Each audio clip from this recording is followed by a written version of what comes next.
Hello दोस्तों, नमस्कार। Welcome आपका हमारे यूट्यूब चैनल पे। दोस्तों, आज हम आपके सामने यूजीसी की जो परीक्षा है हिंदी साहित्य की, उसके लिए बहुत ही कम दिन रह गए हैं। इसके लिए हम आपके लिए एक रैपिड रिवीजन कोर्स लाए हैं।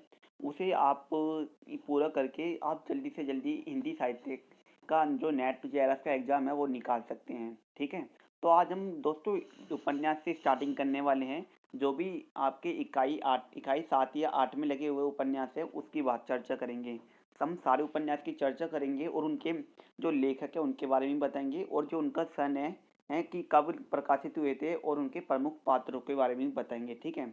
और आगे आने वाली वीडियो में भी हम आगे कहानियों के बारे में, नाटक के बारे में और निबंधों के बारे में भी आगे चर्चा करेंगे। ठीक है। तो आप हमारे जो चैनल को सब्सक्राइब कर लीजिए ताकि आप जो नेट से संबंधित तैयारी या पीजी एडमिशन से संबंधित तैयारी आप कर सके। ठीक है। तो हम वीडियो को स्टार्ट करते हैं दोस्तों। आज हम दोस्तों उपन्यास से स्टार्टिंग कर रहे हैं। ठीक है। तो हम देखते हैं कि सबसे पहला उपन्यास है, कौन सा उपन्यास लगे हुए, कौन कौन से उपन्यास लगे हुए इसमें। इसमें देवरानी जेठानी का उपन्यास है। ये पंडित गौरीदत्त ने लिखा है। ठीक है। ये देवरानी जेठानी का उपन्यास है, पंडित गौरीदत्त ने लिखा है। ये कब 1870 में प्रकाशित होता है। ठीक है, याद रखना कि 1870 में प्रकाशित होता है। ठीक है। देवरानी जेठानी की कहानी पंडित गौरीदत्त ने लिखी है, 1870 में प्रकाशित होते हैं। और जो ये है, ये सर्व इसमें प्रमुख पात्र कौन कौन से हैं। इसमें सर्व सुखलाल जी रहता है। सर्व सुखलाल इसमें बनिया रहता है एक। ठीक है, एक गांव का बनिया रहता है। और इसमें छोटे लाल रहता है, ज्ञानो ज्ञानो जो जेठानी रहती है और दौलतराम रहता है, पार्वती रहती है और सुखदेही। तो दोस्तों इन पात्रों को जरूर याद रख लेना। ठीक है।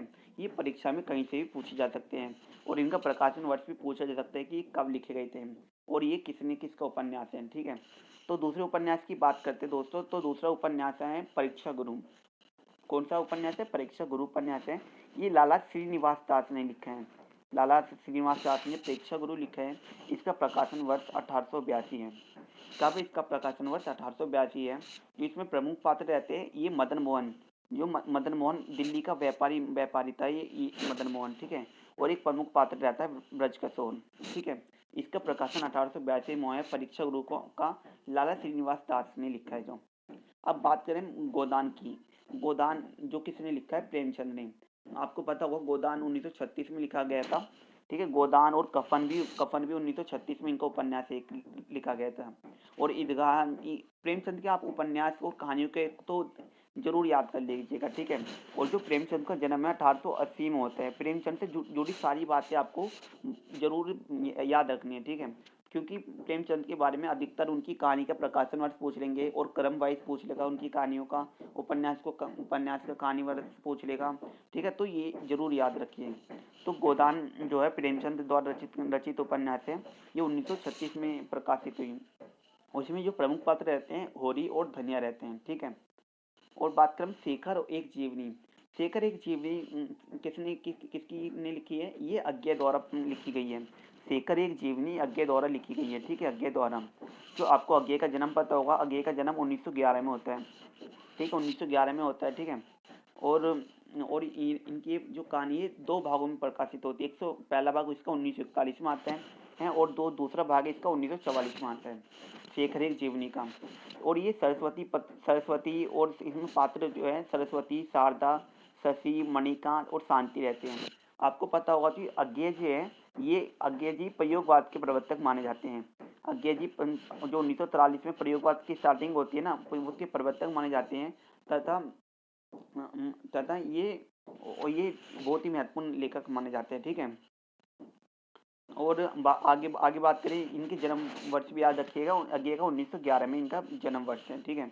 अब बात करें बाणभट्ट की आत्मकथा के बारे में। तो इसका ये हजारी प्रसाद द्विवेदी ने लिखा है। ठीक है। हजारी प्रसाद द्विवेदी का जन्म 1907 में हुआ था। सॉरी दोस्तों, 1907 में हुआ था हजारी प्रसाद द्विवेदी का जन्म। और इन्होंने जो बाणभट्ट की आत्मकथा है ये 1940 में लिखी है।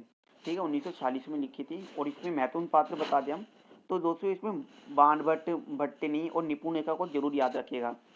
बाकी आप नीचे वाले पात्रों को याद ना रखें, लेकिन ऊपर वाले पात्र बहुत ही आपके लिए आपके जरूरी है, जिसमें बाणभट्ट आता है, भट्टिनी आती है और निपुणिका आती है। ठीक है। और तमस उपन्यास की बात करें, तमस जो विभाजन की त्रासदी पर आधारित है, ये भीष्म सानी ने लिखा है। विष्णु सानी ने लिखा है और तमस के लिए इन्हें 1975 में साहित्य अकादमी पुरस्कार भी दिया गया और ये 1973 में प्रकाशित हुआ और 1975 में इसे साहित्य अकादमी पुरस्कार भी मिल गया। इसमें जो महत्वपूर्ण पात्रों की बात करें तो इसमें नत्थु चमार रहता है और मुराद अली रहता है, ठीक है। दो इम्पोर्टेंट पात्र है इसके, ठीक है, याद रखिएगा इनके पात्रों को। और आगे बात करें हम अगले उपन्यास के बारे में तो राग दरबारी। जो राग दरबारी है ये श्रीलाल शुक्ल ने लिखा है, ठीक है, श्रीलाल शुक्ल ने लिखा है। ये 1968 में, ये एक व्यंग्य रचना है राग दरबारी, ये एक व्यंग्य रचना है, ठीक है, श्रीलाल शुक्ल की 1968 में लिखा गया है। और इसमें जो मुख्य पात्र रहते हैं इसमें रंगनाथ रहता है, वैद्य रहता है और प्रिंसिपल खन्ना जो लेक्चरर रहता है और बद्री पहलवान और रूपन रहता है, ठीक है। रंगनाथ को जरूर याद रखिएगा, रंगनाथ एक इम्पोर्टेंट पात्र है, बहुत ज़्यादा इम्पोर्टेंट पात्र है, ठीक है। और जिंदगी नामा, बात करें जिंदगी नामा जो कृष्ण सोबती ने लिखा है, जिंदगी नामा कृष्ण सोबती ने 1979 में लिखा, ठीक है। और इसमें मुख्य पात्र इसमें शाहजी, साहनी, मेहरी चाची, लाली शाह और राब्या रहती है, ठीक है। बात करें हम जिंदगी नामा के लिए कृष्ण सोबती को 2017 में इन्हें क्या साहित्यिक अकादमी पुरस्कार मिला था, साहित्यिक अकादमी पुरस्कार मिला था, ठीक है। अब अगले उपन्यास की बात करें तो आपका बंटी मनु भंडारी का उपन्यास है, ये 1970 में प्रकाशित किया गया था, ठीक है। और इसका जो मुख्य पात्र है इसमें बंटी रहता है, शकुन रहता है, अजय और वकील चाचा और फूफी रहती है, ठीक है। बंटी को याद रखिएगा, शकुन और अजय और वकील चाचा और फूफी को याद रखिएगा। बात करें मैला अंचल, मैला अंचल किसका उपन्यास है, ये फणीश्वरनाथ रेणु का उपन्यास है जो 1954 में प्रकाशित होता है। कब प्रकाशित होता है दोस्तों, 1954 में। इसमें जो मुख्य पात्र रहता है जो डॉक्टर प्रशांत और कमली रहती हैं। इसमें मैरीगंज की कहानी के बारे में बताया गया है दोस्तों, मैरीगंज की कहानी के बारे में बताया गया है, ठीक है। इसमें वो मैरीगंज की कहानी के बारे में बताया गया है मैलांचल में, ठीक है। आगे बात करें धरती धन्य अपना, धरती धन्य अपना उपन्यास ये जगदीश चंद्र ने लिखा है। धरती धन्य अपना जगदीश चंद्र ने लिखा है, 1972 में ये प्रकाशित हुआ।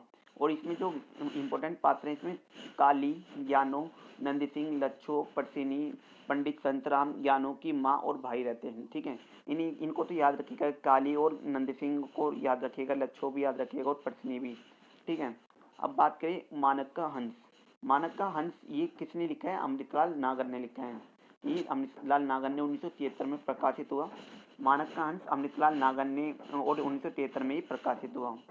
ये बाबा, इसमें मुख्य पात्र बाबा तुलसीदास, रत्ना, मैना, श्यामों की बुआ रहती है, ठीक है। और जो ये मानक का हंस है ना, जो इसमें तुलसीदास के जीवन मतलब जीवन से लेकर मृत्यु तक की कहानी को बताया गया है, ठीक है।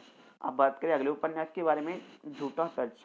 झूठा सच ये किसका उपन्यास है, यशपाल का उपन्यास है, ठीक है। ये इसके दो प्रकाशन वर्ष माने जाते हैं, 1958 और 60 माने जाता है, ठीक है दोस्तों।